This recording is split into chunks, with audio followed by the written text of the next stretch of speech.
సమావేశం ఏర్పాటు చేసి మీ అందరినీ పిలిచి మాట్లాడడం జరుగుతుంది. అప్పుడు అన్ని విషయాలు వివరిస్తాను. ముఖ్యంగా కార్యకర్తలు, ప్రజలు ఇచ్చిన సలహాల మేరకు, సూచనల మేరకు వాళ్ళ అభిప్రాయాలను గౌరవిస్తూ వారి మనోభావాలకు అనుగుణంగా నడుచుకోవడంలో భాగంగా ఈ నిర్ణయం తీసుకోవడం జరిగింది.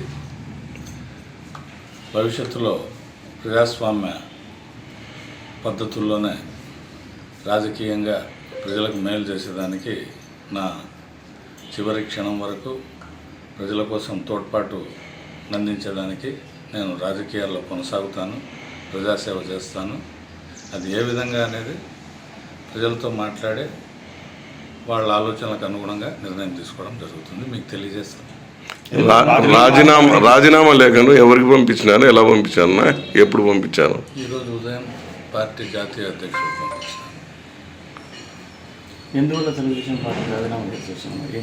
కూర్చొన్నప్పుడు మాట్లాడదాము. నేను దాదాపుగా ఒక 5-6 నెలల నుంచి అందరి అభిప్రాయాలు తీసుకోవడం జరిగింది. దాని ప్రకారం నేను నిర్ణయం తీసుకున్నాను. వైఎస్ఆర్ కాంగ్రెస్ పార్టీకి ఉన్న ఆలోచనలు ఉందా? ఇప్పటికైతే నాకు ఈ రోజు వరకు అయితే ఆలోచన లేదు. భవిష్యత్తులో ప్రజల సూచనలను బట్టి తీసుకునే నిర్ణయం మీకు తెలియజేసి తీసుకోవడం జరుగుతుంది. అన్న, మీరు ఇన్ఛార్జ్గా బాగా అక్కడ ప్రోగ్రాంలలో పాల్గొంటూ ఉన్నారు. మీకు పులివెందల ఎమ్మెల్సీ కానీ, రైచోటి మంత్రి కానీ, రాయంపేట చమర్తి కానీ ఇబ్బందులు పెట్టారా? అందుకే ఈ నిర్ణయం తీసుకున్నారా? అవన్నీ తర్వాత కూర్చున్నప్పుడు మీకు చెప్తాను.